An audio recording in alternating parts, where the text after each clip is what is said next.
What's up, Saints and Patriots? Apostle Claver T. Kamau Imani of RagingElePhantsRadio.com, the rebellious voice of Texas liberty, and we're at it again. It's not done. I'm talking about the Texas Nationalist Movement's Legislative Action Workshop.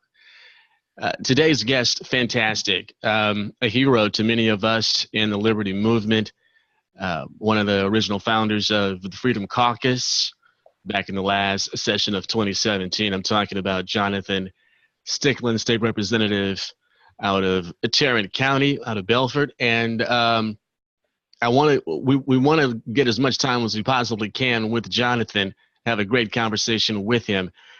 Just some house cleaning before we get going. First of all, thanks for joining us on the video conference. You will notice at the bottom of the screen a couple of buttons for you to use. The Q&A button. We're going to be watching that window closely. If you have some questions for Representative Stickland, be sure to enter them there. I'll be looking at it as well as Daniel and Kara over at the mothership in Nederland, and the chat box, another button right there as well where you can interact with us and the other attendees of the conference.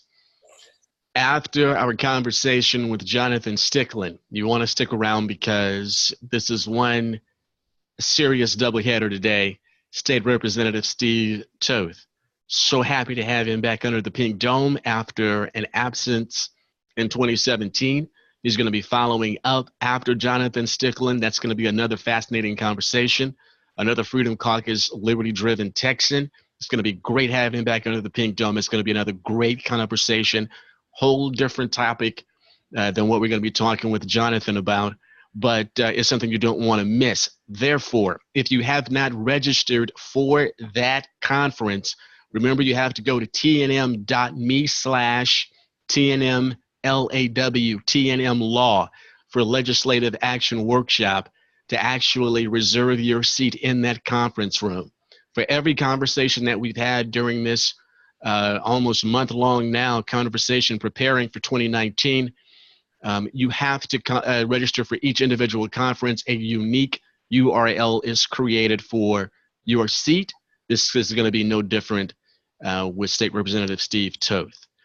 Any of the conversations that you've missed over the last couple of weeks, the website, again, tnm.me/TNMLAW, big red button, you can't miss it. It says watch video, click it. All the conversations are there. We highly encourage you to share the videos, clip them the way you want, edit them the way you want, but get it going viral, distribute the unbelievable amount of knowledge that is there. It's for you to enjoy and use as you'd like. Brandon Creighton, still trying to lock him down. So the LAW isn't quite over yet. But we have Jonathan, the big stick Stickland right here. Jonathan, man, it's great to see you again. You're looking as Texan as usual. Is that a new hairdo? It's kind of flippier than what I'm accustomed to, man. Yeah, when the gel starts coming out, it starts turning grayer and gets a little floppy. So. Well, I mean, this could be breaking news here. The big stick actually puts product in his hair. No, okay. Gray, yes. Yeah. Hey, look, on a personal note, and my feelings are not going to be hurt. Okay, if now I have been taking credit. Okay. And it could be fake news, fake credit here. Okay. Of being the one that glossed you the big stick. Now, I don't know. I mean, you've had a long life, and perhaps all the way back in elementary school, some of the fellas started calling you the big stick or whatever. I just want to know if me taking credit for that is actually accurate. If it's not, my feelings aren't going to be hurt because it is so appropriate. Just what is the story? Well, I would definitely have to give you partial credit. So Okay. In my almost other life, it seems like, before politics, back in my football days, there was some reference to the big stick. Mm-hmm. But you have definitely coined it in this new adventure of the political life, if you will. And frankly, if you in my way of thinking, it's quite apropos because I love it. well, I mean, but it's true though, Jonathan. I mean, seriously, when you look at how you have been strategically used in your 3 sessions in the House of Representatives, you have been the big stick. You have been the one to go out there and take the blows and give the blows. It was strategically planned that way because you are wired that way.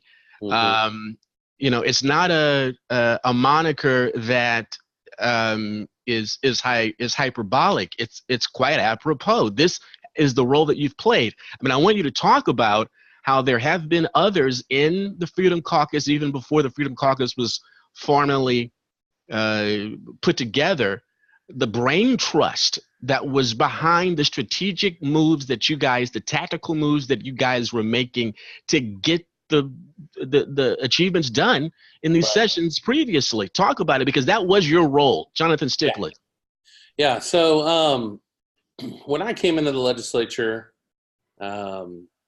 our first session, there was a number of Christian conservative folks who had run all across the state, and we had a big wave, and it was very clear to me there were a couple of folks that were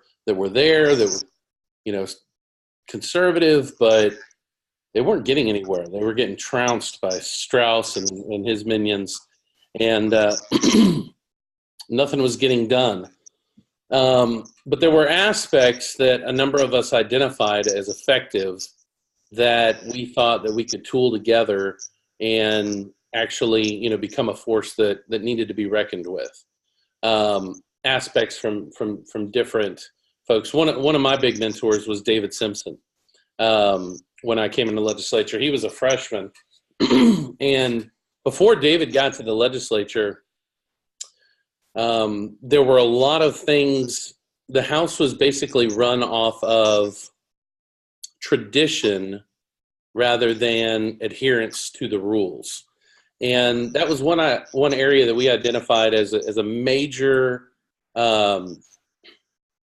potential for a good battlefield for conservatives, is show the public how they were manipulating the rules and not playing fair, and using, tradition to kill conservative legislation. And so David kind of cracked open some of the ideas that we had. I don't know if you remember, but his freshman year, he stood up on the local and consent calendar and knocked a bill off from a senior member, Sinfronia Thompson. Yeah, that doesn't that rubs feathers the wrong way up there, especially when it comes to Saint Sinfronia. Right. But what was interesting, that was the first that anyone had ever seen someone do that. And it was the first time it had really ever been done. And, it was a big no-no. But what David showed in that moment that I think a lot of us noticed was, hey, you can fight these guys, and you don't actually die. This isn't 1776, where you got to pick up your rifle and you may lose your life. Like, you can challenge the establishment, you can challenge these rhinos, and you can live to fight another day. And I know that seems strange to say, and a lot of folks at home may think, yeah, well, obviously, but Austin has a way of tainting people's minds. So we really went down there and started to develop this idea of a coordinated resistance on a number of different levels. And just basically saying, the more we stand up, the more we force them to fight us, which will draw a contrast. And our hope was we could arm the grassroots finally with the knowledge of who the good guys are and who the bad guys are. And the definition of winning wasn't always passing or stopping legislation. It was drawing that contrast. And our hope and prayer was that people would pick up on those differences and use that as a way to get rid of the bad actors. And I think that we were right. So, credit goes to a lot of different people.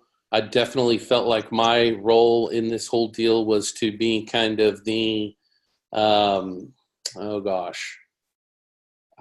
say spiritual leader, although we had people who were more, religiously spiritual, but the guy who was always ready for a fight, who was willing to go up there first and be the tip of the spear. In a weird way, I thrived on that. I learned to appreciate it. And, thankfully the grassroots were there and picked up on a lot of those moments and that courage and provided us with more ammunition to continue the fight. And it became clear to all of us that if we would fight, if we would actually use the power of the grassroots that they had entrusted us with, that they were willing to give us more through donations and volunteer time and, everything that folks are out there doing. And it just kept feeding on itself. I would say, to answer your question very directly, my good friend Matt Rinaldi was a huge part of a lot of the planning. He's definitely the smartest guy when it comes to legislation. Matt Krause also has a very good knack for legislation and understanding all of that, which is not particularly in my strength. I was the guy who could, go up to the microphone on a whim and try and pull information out and start the ball rolling in the fight. And then we had, other people who, Briscoe Kane. Briscoe Kane, who came in, and there was no surprise that he was going to be a big contributor. He had demonstrated that sort of intellectual horsepower before he got there. Yeah, and a lot of people don't know this, but Briscoe's really our go-to guy on at this point on mastering the rules. So he's an incredible researcher, and knowing the rules, knowing precedent, and really gives you an upper hand in a lot of these fights. So, that with Matt Schaefer and his leadership, he's got more of a military style. So it really was clear to us that, alone, none of us could get it done, but together it was just like we had every tool and skill set that would be needed. I thought it was interesting. Raphael Anchia, liberal Democrat from Dallas, at one point was quoted in the newspaper when they were talking about the Freedom Caucus. And he said, there's these 12 guys are running the show down here. And I don't think he was far from the truth. What we found out as we went through all these battles is there's a huge vacuum for actual leadership. Most of the members down in the Texas legislature have no idea what the heck's going on. What we're voting on, what the plan is, they're just there for the experience. So the people who actually put in the time, energy, and work have a huge upper hand if they're willing to take it. And with the help of the grassroots, we did. Yeah, but the reality had been for decades, if you will, and certainly by the time the seminal election of 2010, the Tea Party election that brought in the likes of the David Simpson and James White and the 15 heroes of 2011 and the subsequent history of that. I think it was astonishing for those who became awake politically, especially the Tea Party, of how there was such an enmity between those who were under the pink dome and the rank and file, that the likelihood of getting something done on the platform was highly unlikely. Mm-hmm. Excuse me, because there was a different power structure that really was at hand. We started calling it here the plutocracy, that the guys who were writing the checks were really the ones that were calling the shots. And regardless of what the delegation was doing in the convention, and regardless of what they were enshrining in platforms, once the gavel went down in both chambers of the Pink Dome, it was time to stiff arm, thwart the grassroots, and the special interest had complete carte blanche and neutralized veto power, anything that was in the platform. When you guys got there, we had known it existed, but when you got there and had to confront that, what was your visceral response? Well, I was mad. I mean, having run against one of the Strauss chairmen myself for a long time, Todd Smith, I knew it was bad. I did not know how bad it was. I remember being terrified because nobody in my family had ever done anything like this. I'm not a lawyer. You're looking at all the accomplishments and everything else of these people that are down there, and you kind of put them up on a pedestal. So I was terrified of not being able to do the job, to be honest with you. So I think that was actually healthy for me. I overcompensated by being obsessed for about a year on reading the rules and understanding the process, which come to find out when I got down there, that's not how they do it at all. So it became a fight for trying to get them to follow the rules instead of the tradition that they had come up with. So it was very discouraging at first, realizing that there's just a couple of individuals who are the power players who are calling the shots. And a lot of times it wasn't even Strauss himself. It was who Strauss had put into power. His consultant, Gordon Johnson, which is a name that nobody had ever heard. He was the guy that was actually tasked with setting up the committees and doing things like that, and then dealing with the calendars folks. And you realize really quickly I'm playing a big game of high-stakes chess, if you will. It's not 150 players. It's about 10 to 15. And depressed me at first until I realized this is a huge opportunity because there's a large group of individuals, the mass majority of the Republicans in the Texas House, do not know what is going on and can be influenced by power. They're going to go with the wind. They're going to go with where they perceive the safest place to be. And so it became a fight to prove to them that being afraid of the voters, being afraid of not following the platform and not doing conservative things was actually scarier than not being in the good old boys club. State Representative Jonathan Stickland is with us. He really needs no introduction. We're supposed to be talking about the role, the importance of the speaker, and we'll get to that. Mm-hmm. But there's so many other things to talk about even before then. I want to get back to the affairs of the Pink Dome, but I wanted Jonathan talk about what happened on November 6, 2018. Mm-hmm. What happened? I've got the numbers. I'm looking at them. I don't have all the computers that the big time consultants have, but I do have a calculator and a government school education. I know how to read ballot vote tallies, and there has been really a tectonic shift in the Texas electorate since that seminal election in 2010. Before I break down any numbers, share any numbers with you, just your response to waking up on November 7th and seeing what the results were, just for Texas. I mean, there's always the focus by big corporate media nationally on how Washington Double City is impacted.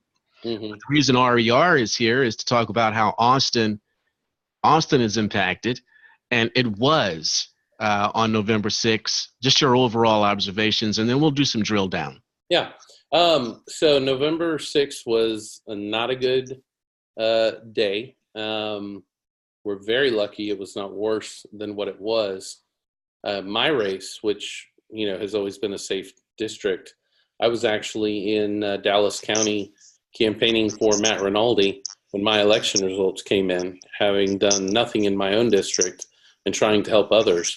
Almost got caught flat-footed. So it was a scary deal. I do think the numbers are a bit deceiving. I was actually had a good discussion with Lieutenant Governor Dan Patrick last night, and we were talking about this very question and what we think it means. And he brought up an interesting statistic that I did not know about him personally. But he said, Jonathan, this was a blue wave. This was not a anti-conservative wave at all. Dan Patrick received 1.4 million more votes on this November 6th than he did in the November election in 2014. 1.4 million more Texans went and casted their vote for Dan Patrick 4 years later. And all the numbers that I have seen personally show that Republicans voted for Republicans. Well, there was a lot of talk about, people being mad at Ted Cruz, for instance, over the Donald Trump stuff. At the end of the day, those folks went in and Republicans voted for Republicans. What we did not see coming was what Beto was able to accomplish. And I give him 99% of the credit on these results. What he was able to accomplish and the effort that they made in signing up new voters and getting their vote out. It is of the likes that we've never seen. But when I look at, how many votes I received, even though the percentage was closer, I don't think it's a reflection of, us being too conservative, which is what, the Karl Roves and the Joe Strausses would try and convince us of. A lot more Texans came out and voted for conservatives than we had ever before. And I think it's because we started to produce results and get some things done. Had a great pro-life session and all that. So the numbers were humbling just because I think we realized the strength of our opponent, but it was also very reassuring to me that if we will go down there and do the people's business and get government out of their lives, we will continue to win in Texas. Jonathan, I do want to drill down. Thanks for that, man. I do want to drill down on some of these numbers because I do think they are quite troubling, and I think you're the perfect person to give us a response. 2010 was so important because I think people forget that 2009, that legislative session, the balance of power was 76 Republican, 74 Democrat, and it led to the election of Joe Strauss and the problems that we had until he was finally run out of office after the 2017 legislative session. Thank you, Jesus. But after that 2010 election, in that 2011 session, it was a 101 to 49 seat majority for the Republicans. But since then, Jonathan, the growth of the Democratic electorate and Republicans too, our Texans, the Texas electorate in general has been absolutely astronomical. It has actually exceeded the population growth. If you look at from 2010 to 2016, we had an 80% growth in the number of votes tallied in Texas. And if you want to go apples to apples, 2010 to 2018 midterm, from 4.98 in 2010 to 8.33 in 2018, 68%. How do we account for this? And most of those votes, of course, are going to the Democrats. And there's more numbers here to show that. But Beto O'Rourke in 2018 with 4.02 million votes got more votes than Barack Hussein Obama did in 2012, the most votes a Democrat has ever gotten. How do we account for this? What attributes for this, Jonathan? Any ideas whatsoever? Well, I think a number of things. Let me say this in particular about the Texas House, because you brought up an interesting point. I believe that Joe Strauss and the moderates of Texas, their idea of pushing the limit on redistricting in 2010 and what they did with those maps, I think they got exactly what they wanted. That 101 Republicans in the Texas House was a mirage, because there wasn't anywhere near 101 conservatives in the Texas House. I think that they, with the way that Strauss came to power, cutting a deal with the Democrats, was far more interested in getting what he perceived as, moderate, liberal, watered down Republicans in. Wait, are you saying that he and Seliger in the Senate, okay, in collusion, if that's the word of the era, in collusion with the likes of a Seliger in the Senate, specifically drew the lines back in the 2010 battles over redistricting to the point where we saw in this last election, 17 seats eventually has been lost since the 2010 high water mark of 101. Do you think they intentionally did that? Those lines were intentionally done that way, Jonathan? I do. I think what they were trying to accomplish was to get rid of as many hardcore Republican districts as possible, with the idea that spreading it out too thin would produce one or two different results. Number one, you get a bunch of weak-kneed Republicans, or number two, if you do, or it flips Democrat, which helps their numbers either way. I think that they should have, instead of going for a supermajority in the state of Texas in 2010, that was never sustainable. I don't think that it was ever possible of holding, and I think they were okay with that. I think the number needs to be, between 85 and 90 seats. For instance, in Dallas, the fact that they added, carved in one extra Republican district just cost us 5 seats. I think instead of pushing on one of those, they should have drawn the districts differently. But I do think this was by design by certain individuals. I do. Jonathan, I mean, this is fascinating. Thank you so much. Some more numbers, and you're a numbers guy. You're the kind of, you're wonky like I am. This is kind of stuff we've had conversations before. 2010, Bill White was the #1 Democrat vote getter with 2.11 million votes. Beto got 4.02 in 2018. I mean, my goodness. Right. I mean, and the Republican votes increased as well. I mean, Susan Combs actually was the #1 vote getter in 2010, that same Seminole Tea Party election, with 3.31 million. And Eva Guzman, the high watermark actually for Republicans was Eva Guzman in 2016 with 4.88 million. But if we're going to go apples to apples, in this midterm, Greg Abbott was #1 for us in the GOP, 4.64 million. I mean, the margin of victory has reduced dramatically. And the midterm drop-off that we usually anticipate from presidential election cycle to midterm, it did not happen. There was only a 640,000, 650,000 vote drop-off presidential election cycle to midterm, 16 to 18. Black swan election. Can we make any sense of it at all, Jonathan? The consultants that, the real pros that make the real cheesecake analyzing this, I mean, are they making heads of tails to where you guys can benefit in 2020 and beyond? I think so. I am confident about the plan. It centers mainly around the legislature, which for me is exciting because it's about delivering results. One of the problems is during the Strauss regime, and, obviously this last election cycle, Beto, huge factor and everything else. But what really I think no one's talking about is the first Turn Texas Blue, Battleground Texas with Wendy Davis. That is really what built the infrastructure that made this Beto phenomenon possible. I mean, in my district, for instance, when Wendy Davis ran the first time, there were like 4 Democrat precinct chairs out of all the like 60 precincts. There were only 4. And Battleground Texas came in and recruited a bunch of people for precinct chairs. And I think that we started to see the fruition of that. They started to build their grassroots army that was not there before.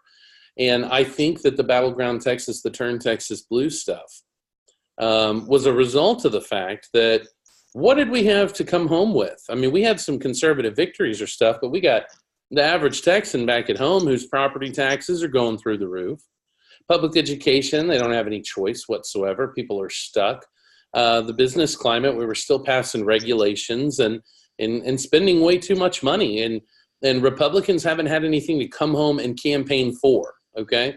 It's easy to throw out, what I'm against. I'm against abortion and things like that. But I think there's a lot of people who, want to see that progress is being made too.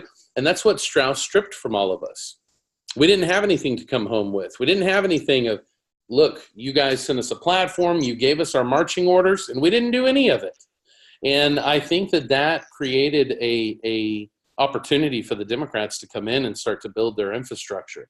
The other part of this that I'm very, very concerned about, that I don't hear enough people talking about is we have some serious election integrity stuff going on in the state of Texas. If you look at some of the stuff that like Aaron Harris and Direct Action Texas have pulled up, and some of the craziness going on in Dallas County and Harris County, and the fact that there are hundreds of thousands of people on the voter rolls that should not be. One of my biggest priorities for this next session is to arm, equip, and frankly fund the Attorney General's office so that they can start prosecuting and figuring out what's going on in some of these elections. Because I have a very big feeling that a lot of this is inflated due to corruption and criminal activity when it comes to the voting. Not quite sure how deep it goes, but I've seen stuff from voter fraud in the machines, and when I talk to average everyday people who aren't even that politically involved, almost everyone believes there is some kind of election fraud going on. Well, the evidence is there, and even when you have a state senator like State Senator Bob Hall, or unfortunately soon to be former State Senator Don Huffines. I mean, right here on Raging Elephants Radio, Jonathan, Bob Hall said you really can't trust any Texas election since the introduction of the electronic voting machines. Or the last few election cycles, only 5 counties out of the 254 could actually say that their elections were clean. Right. So I'm glad that you will be taking up that mantle, working with probably Dr. Laura Presley and others on that particular issue, Joanne Fleming, and of course on the Senate side, Bob Hall. I think there's another issue when it comes to electoral victory that I want to touch on before we get to, once again, the Pink Dome in 2019 session. We still got a little time left, and that is the demographic changes. Come on, Jonathan. I mean, how most of you guys came to know me was really working with RagingElephants.org and trying to make the clarion call that we really need to diversify our voting base in the party, the racial diversity, because of the demographic changes. I think this past election, more than any other, shows that with only 42% of the Texas population being Caucasian, it's just not a lot more white people we can squeeze out for early elections. Everybody, the party, I believe, must make it a #1 priority in order for us to win elections going forth. And we need office holders. We need, icons like yourself to be out there in the community as well, expressing the liberty principles that all empirical data says that community of color agrees with anyway. They're just waiting for the ask. They're waiting for the investment to be made. Your thoughts on this, Jonathan?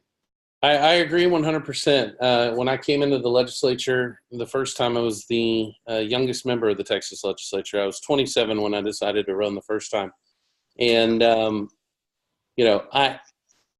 I feel a connection to a lot of these younger folks who, frankly, are, self-identifying as progressive liberals now. And it's almost become a tribal thing for them to go out and, support Bernie Sanders or Beto O'Rourke and all this other stuff. What I find interesting and actually am very hopeful for is I see when I talk to a young liberal, especially the younger folks, and I'm like, well, why do you support, say, Bernie Sanders? There is a grain and an element to the reason they are doing that I think that we are missing a lot of opportunity on.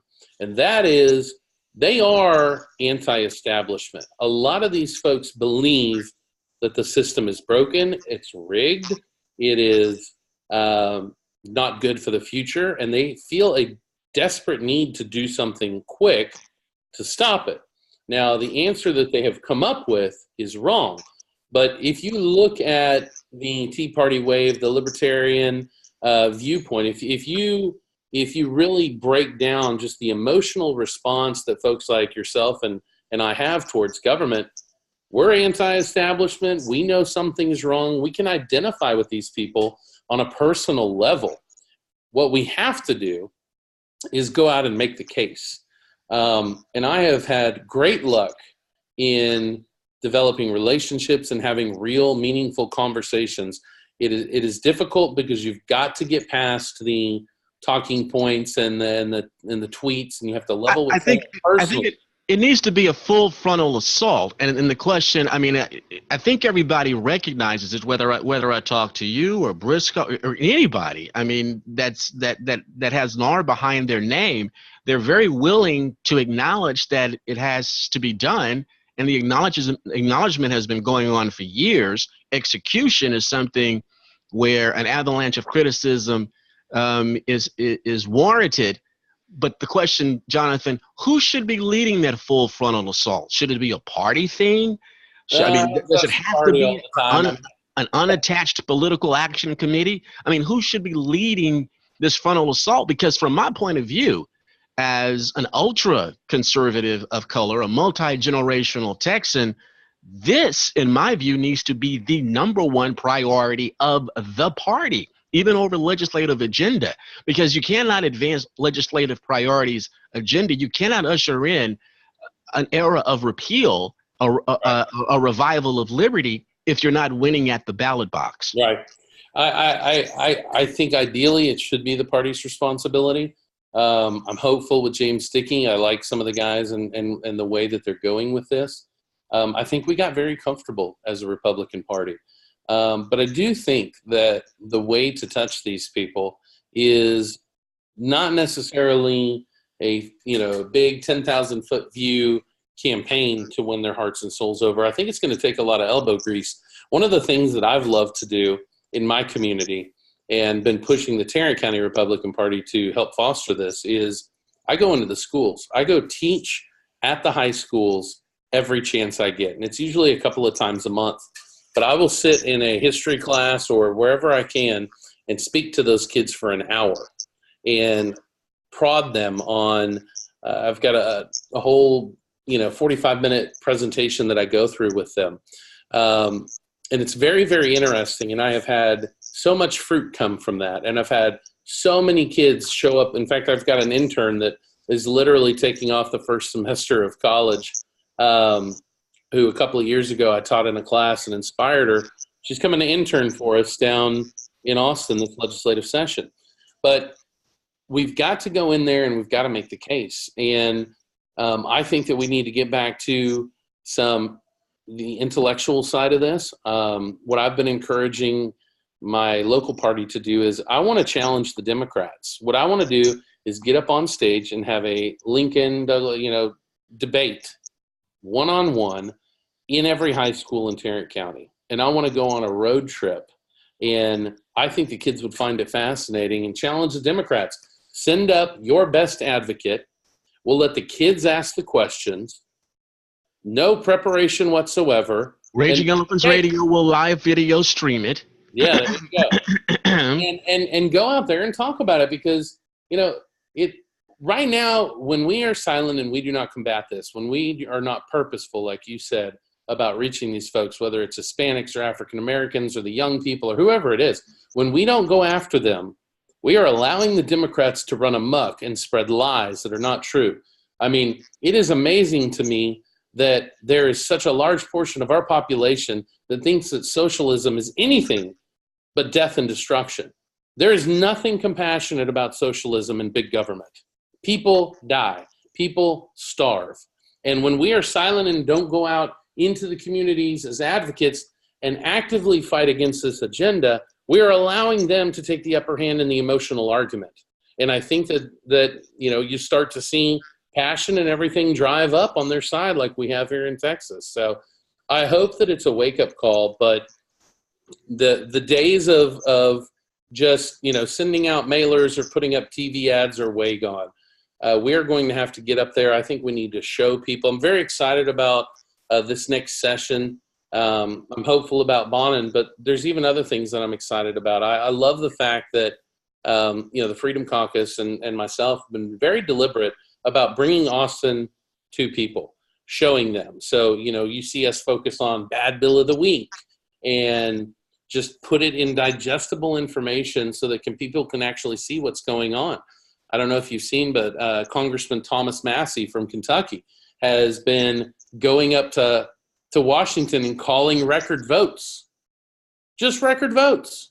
And it's like, the guy's the worst guy in the world to everyone there. But for the first time, we're getting video from the floor. We're seeing things play out. We're hearing what our representatives are actually saying and arming folks with the truth. Another prime example of that is, John Cornyn. You remember years ago, that first time that he voted for cloture on Obamacare, and basically made it so we couldn't get rid of it. I had no idea what a cloture vote was before that. Most people didn't. And now I talk to people, and so many people understand that, well, John, you can't say you voted to get rid of this if you voted for this rule that made it impossible to pass. So we're bringing the political process to the people and arming them. And I think this session you're going to see even more of it. I've had numerous people tell me, hey, we watched you on the floor today. We saw you arguing on this or that. And we need more and more and more of that transparency. I want to jump to 2019, Jonathan, because great segue, because we do have some really big changes happening. Of course, the speaker, and actually the title of this conversation was supposed to be about the speaker. Well, we did have a good amount of time with you, and I figured that the last half of the conversation we could focus on the actions of the Pink Dome. Right. Presumptive Texas Speaker of the House, former, or as of right now, Speaker Pro Tem Dennis Bonnen. Since Joe Strauss became Speaker of the House, one of the things that I focused on in my political activity, in my journalism, in my reporting, was the giving away of power to Democrats. I think what had been shown through the election results, especially since the 2010 Tea Party election, is that Texans really have repudiated the Republican way of thinking and governing. But then when it came to the structure of the Texas House of Representatives, it didn't reflect that, namely the naming of committee chairs, in which Joe Strauss promised that as long as he was Speaker, at least 1/3 of those committee chairs were going to be given to Democrats. And in some instances, the entire power structure were Democrats, where the chair and the vice chair were Democrats, with Speaker Bonnen presumptively coming in. Do you anticipate this practice continuing? I think that there will be some Democrats appointed as chairs, although I think that they will be put in more strategic places where they can't cause as much damage, if you will. Why is it done? It's done simply because it is tradition, right? It's some sort of, I mean, that's the reason why it's actually done, right? But here's what I'll tell you, and this is a common misconception by most folks. The committees, the committee chairs, the speaker, everything is literally a conscious decision that 76 members make every single day on the House floor. You can do anything according to the House rules, the Texas Constitution, Robert's rules, everything. You can accomplish anything you want to do at any time with 76 votes. You can take a speaker out. You can abolish a committee. You can remove a committee chairman. You can move a bill that has had a public hearing to the floor for a vote with 76 people. It's the entire system is only as powerful as 76 people allow it to be on a daily basis, and we can't lose track of that. In my opinion, committee chairs, has been a huge weapon that Strauss and company have used over the years to stop the conservative agenda. A committee chair should be, according to real tradition in Texas and the Texas House rules, an administrative position. Same with the speakership. Those people aren't supposed to be able to do anything. If Strauss had actually applied the rules and not been tyrannical, and 76 people had his back, there isn't a committee chair or a process or a calendars committee that could have stopped us from having any bill or amendment we wanted on the floor at any time. That's the dirty little secret, is they should be completely irrelevant. There are things in the rules right now that allow you to discharge a bill. The only thing that is required is the Texas Constitution says it has to have a public hearing. You can bypass calendars if you wanted to. I mean, the rule book itself, which is about this thick, it's amazing what you could do. So more than worrying about who is the committee chair, I'm very interested to see how the rules are going to be applied. Because if the rules are applied correctly and fairly, then it won't matter. And that's the truth. Calendars committee. I mean, it has been known, or I've called it, the Speaker's personal assassination squad, Yes. the Praetorian Guard of whatever the Speaker's agenda is, the plutocracy, the financiers of the Pink Dome. Right. What change can we expect there? Is it possible that prayers could be answered and finally the calendars committee is uprooted and sent to the pit of hell? Yeah. So interesting deal. So the biggest enemy of any bill is time. We have a part-time legislature, 6 months out of every 2 years. So you're up against a clock, and that clock is the end of session. So any time that you can delay something through any part of the process, that is how you stop a bill. You can actually vote a bill down, and it can come back up. I call them zombie bills. We had a couple of them last session where the same bill that we killed came back 5 different times on the House floor. So even getting 76 votes against something doesn't stop it. Time is what stops everything in the Texas legislature. And the big secret that a lot of people don't know is the calendars committee used to be literally just a process, okay? In 1993, the calendars committee had 7 days to set the agenda. They would get a bill from the committee. If it passed the committee, it would get sent to calendars, and all they literally did was meet together to assign in which order we're going to do it, because you might have 15 committees sending bills in all at the same time.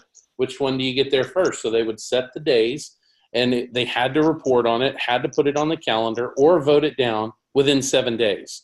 In 1993, they changed it to 30 days. And 30 days in one committee in a 6-month process that you don't really even get started on until 2.5 months in is a killer. So I think one of the things that I would like to see is to not have the calendars committee be what it has been, as the personal killing machine of the speaker or the Austin establishment. I just want it to be a process committee. I just want them to set the agenda. Now, with that being said, hopefully me and you get the bills that we want to see done on the floor. It also means that we're probably going to have a lot of bills come to the floor that me and you don't like. And we've got to get back to normalizing the process of members being prepared and eager to vote a bill down on the floor. If you look at the Strauss regime over the last 10 years, you see a steady decline of the number of bills that actually were voted down on the floor. They were killed in committee. They weren't assigned. They got lost in calendars. They wouldn't have a hearing, all these different things. But you had, in the last session, there were less than 10 bills out of thousands, less than 10, that actually went to the floor for a vote and went down. What does that mean? That means somebody is micromanaging this entire process. It's not actually functioning as a body. And so I want to get back to functioning as a body, which means the Republicans and the conservatives are going to have to enter this session expecting to have to vote no, which, I'm sorry, may hurt some of our colleagues' friends, but this isn't about that. I've been amazed, 4 years ago, we had the Lilly Ledbetter Act, okay, which is straight out of the Communist Manifesto, a big women's liberal push, equal pay, and it just a bunch of horrible policies, like a 40-page bill. Every Republican is against it. In fact, our Republican platform had talked against it at that time. Yet this bill somehow made it through, got a hearing from a Republican chairman, ended up getting the votes in a Republican majority committee, then went to calendars to a Republican chairman and a Republican-held calendars committee, and somehow made it to the floor of the Texas House. Now, if the Republicans and conservatives had done their job, okay, all along that process, The process would have weeded that out. It wouldn't have wasted anyone's time on the floor. But we have all these, folks down here who want to have friends and, I don't want to vote against old Mary or Donna or, whoever. So I'm just going to walk out of the room and not count my vote. Or I'm just going to vote yes in committee. Okay, let me follow up on that, Jonathan. Let me follow up on that, because that's important. You do have a new speaker coming in. Now, for most of us out here in the Liberty movement, you guys that have attached yourself, that have joined the Freedom Caucus, you guys are considered champions in most quarters. Under the Pink Dome, you're villains. You're the hoodlums, right? But you have a new speaker coming in. Talk to me about the relationship. I mean, there has not been, to my knowledge, correct me if I'm wrong, anyone currently that's a member of the Freedom Caucus that's been appointed to any committee chairmanships or subcommittee chairmanships. Okay, so is it at least a better relationship with Dennis Bonnen? Yeah, it is, and the proof's going to be in the pudding. So I'm very hopeful right now, and I've had some great conversations with Dennis. Frankly, conversations that he instigated and has shown that he wants to work with us. In fact, I talked to him yesterday for 30 minutes about some rule changes that we're working on, and he's been very supportive. I think that Dennis is a survivor. I think that, he is the only person in Texas history that I'm aware of that was able to hold a very powerful chairmanship under every single speaker that he served under, which I believe is 4. Okay. Most people don't make the transition from being on the inner circle of the Craddock team and then go into the Strauss. Now, most people would look at that, including myself, and go, well, what's the problem? This guy's a chameleon. I do think he's a survivor. But I think that Dennis, in my talks with him, has a very clear understanding of who the actual enemy is. And that is the liberal Democrats at this point. And he seems very motivated to unite the Republican Party, not just off of rhetoric, but through accomplishments, property tax reform, getting rid of Robin Hood, getting pro-gun, pro-life legislation through, and functioning as a body. I talked to Joe Strauss one time ever, one-on-one. And that was the night that I won my election. He called and congratulated me, like he did, I'm sure, the 40 other members that won that night, and said, I look forward to working with you. That was it. I never got asked to have a one-on-one meeting. I didn't have the guy's phone number. We never talked. We had no relationship whatsoever. I'm talking to Dennis Bonnen on a regular basis, and so is everyone else from the Freedom Caucus. That has never happened before. So I'm very encouraged by his attitude, because all I'm looking for, I don't want, more important to me than a conservative speaker is someone who will allow the members to work. And by that, I mean, apply the rules fairly. Don't punish, don't micromanage, don't do those things. Let the process work. Because I believe at the end of the day, that if we have a chance to present our ideas on the floor with a public vote, conservatives will win. We've seen it time and time again. We saw it on the Sanctuary Cities bill that the Freedom Caucus successfully turned into the strongest anti-sanctuary cities bill in the nation. We've seen it on pro-life legislation that they bring up that is, watered down and does nothing and turns into some of the biggest pro-life victories in the entire nation. When we have a chance to do our business and force votes, we win. And I'm looking for a speaker who's going to give me the opportunity to have that, rather than try and tell me what is conservative and what is not. And that is what Dennis Bonnen so far has been doing.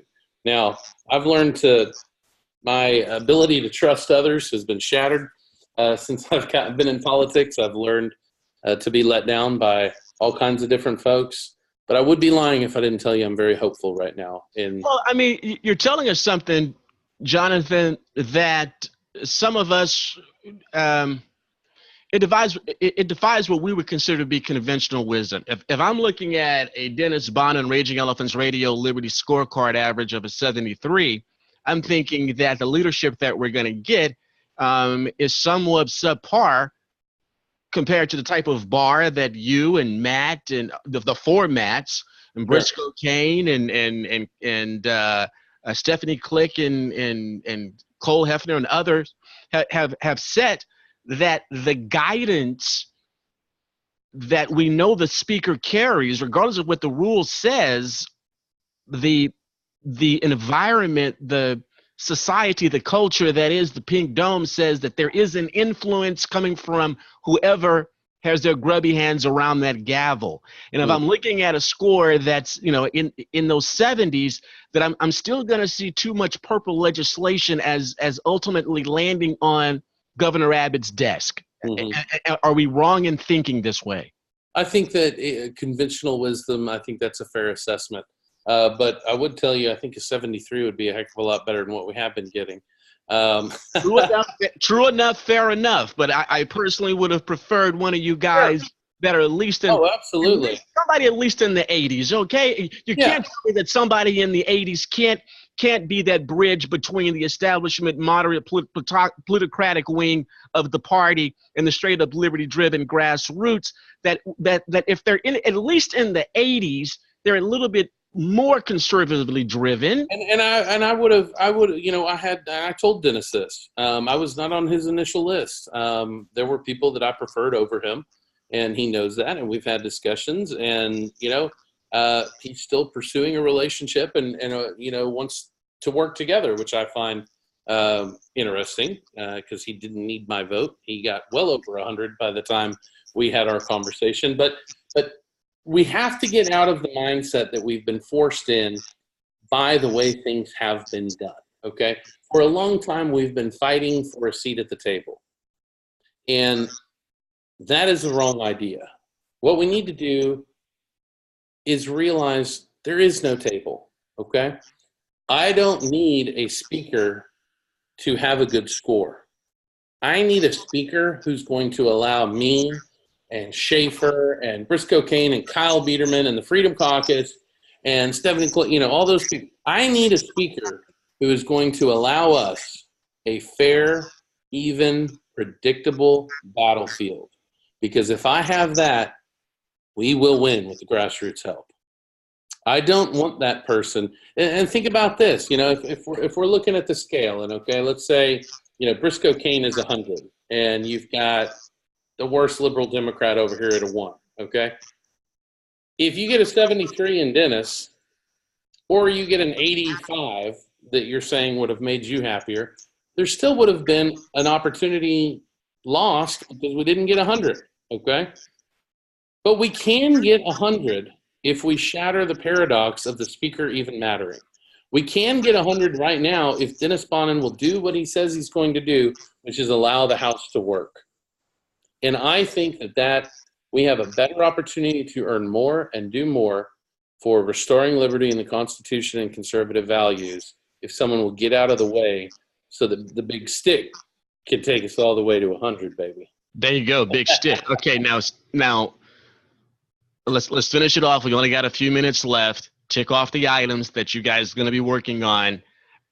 Whether you believe it's going to be achieved or not, what are you guys going to be hammering on, big stick? Well, my number one signature deal is obviously constitutional carry. Big Second Amendment guy, so we'll be giving a big push on that. I love what the governor is talking about on property tax. It cannot just be property tax reform. It's got to be property tax relief at the same time. Those two have to go together so that people's tax burden comes down, and we put in measures to make sure that it does not go back up.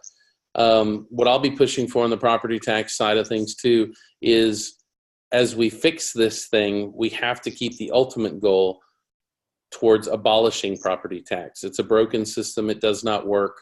It's not just. I think that Texans should have the right to own their own property. So the Freedom Caucus, you're going to see us focusing, I think, a lot on taking some of the major issues like property tax and bringing it back home, not just putting a Band-Aid on this thing or relieving some of the pressure, but let's talk about how this system is never fully going to be good enough for Texas, and that we need to cut spending and get to a consumption-based tax and away from this broken system.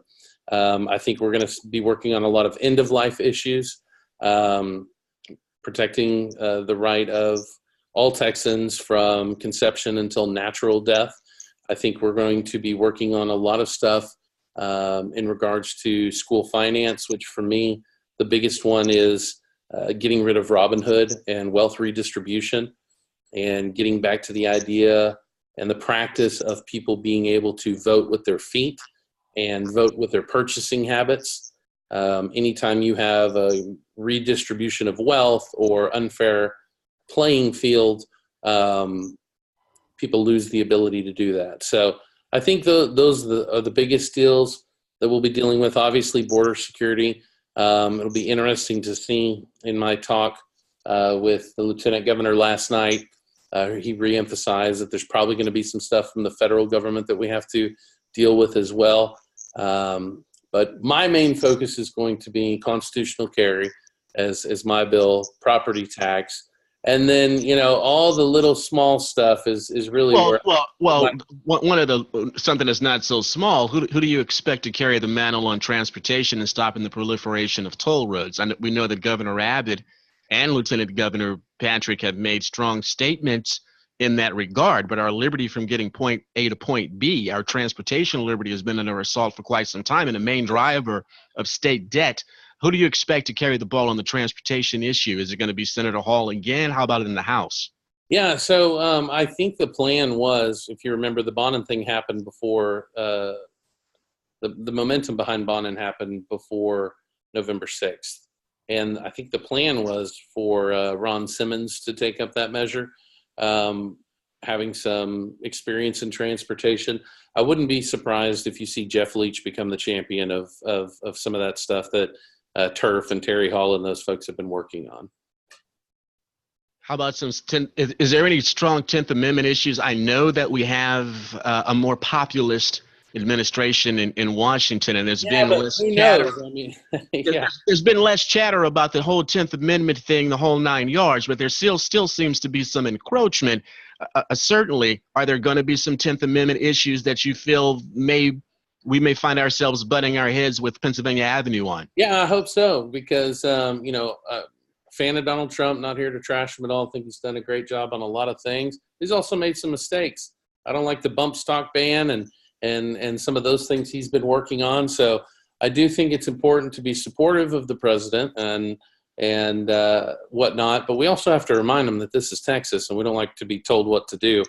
I also think that there's some coordination. I know that a number of us are dealing with the White House folks and some of his confidants on healthcare issues, such as getting some of our ability to, big block grants. And I think that it's going to be interesting to see if we're able to pull off.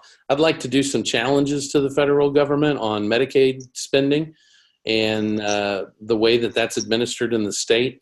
And what I'm hoping, I'm not promising anything, but I think that the Trump agenda is aligned with us on some of those issues. So whereas before we were afraid to take some chances on some stuff and invoke the 10th Amendment and some nullification principles, hey, if we've got an administration that's willing to turn its eye and not punish us, let's go ahead and push the envelope. So I think we're going to have some problems on education, though. We still got the whole digital learning problem. We still have the neutralization of the SBOE. We still have the extermination, the extinction of textbooks out of the classroom. We still have our history. Yep. Yeah, the Meadows Foundation, Bill Gates. We still have Jeb ! Betsy DeVos and her initiatives as far as digital learning and data gathering is concerned. Those are issues on the education front, fighting back against Big Ed, that I think certainly there should be some litigation filed, if not some strong 10th Amendment legislation put on the governor's desk. Your thoughts? I agree 100%. With education, my first and number one priority is always we have been blessed in Texas with a very strong homeschool ability to homeschool without regulation. To me, protecting that is the number one thing for education, protecting parents. And that's the issue, isn't it, Jonathan? So Alice Linehan is one of our Raging Elephants radio contributors. That's all she handles for us is Big Ed, right? And we were able to get her to at least admit that there's a good school choice and a bad school choice. And the big school choice seems to be the is what the Pink Dome is pushing, in which the government regulation, the government standards are still going to be placed upon the homeschooling parent. It's not going to be escaped from the government schooling system and centralized control from the Department of Education. That's the bad school choice. Is there any way to get that out of Texas? Yeah, I hope so, because there's a number of us, I like the free market. I like the idea of competition. I'm supportive in general of the idea of school choice and have voted on a couple of different measures, but I'm not going to do it at the expense of homeschoolers, or to ask the government to come in and regulate. We homeschool in my family, our two daughters, and that's the most important thing for me to protect. So we have to try and focus on the details when it comes to those issues, because they matter tremendously. It's why I have been pushing for a constitutional amendment to ban the regulation or testing of homeschool or private schools in the state of Texas. Amen. I would feel much better about talking about vouchers or school choice or grants or whatever you want to call it if that was in the Constitution. Amen. Hey, Jonathan, listen, only a couple of minutes left. I'm sorry, man. I love you. You know, you're making me mad because you don't come on. I don't know why you guys hate RER so much. I don't know why you guys hate me.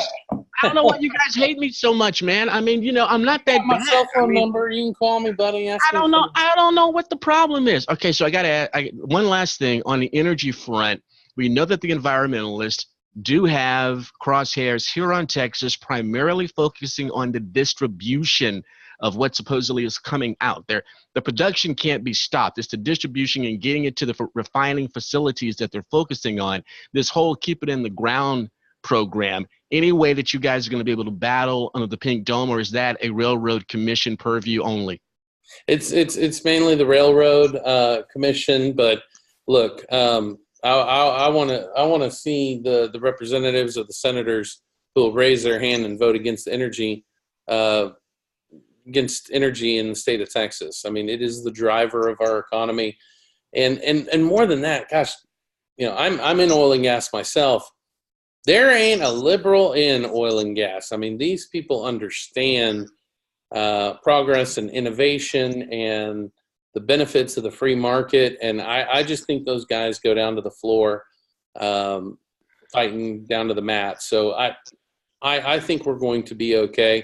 You guys, is it something that's in your purview to open up more distribution channels, more distribution pipelines? There seems to be a bottleneck. We're getting all of this fantastic light Swede coming out of the Permian, out of the Eagle Ford and whatever, but it seems like we're having a hard time getting it to the refining facilities, especially over in the Golden Triangle and down in Corpus Christi. Are there any plans on the table to get that done? I think there is. I think it some of it does fall under our purview, but on some of that stuff we have to also realize we have to partner with private industry and make sure that those guys are convinced that it's worthy of investment and building of infrastructure. I want to foster that environment. I want to pull government out of the way of folks who want to do those kind of things. But I also don't want to force it and give some of these big government idiots a chance to build a new government company for themselves that tries to do it. You know what I mean? Some of that stuff is federal too. I mean, yeah, it is. One of the biggest thing that Donald Trump ever did was start to grant us the ability to transport and sell liquid natural gas. I mean, that was something the Obama administration was not giving permits for us to do that.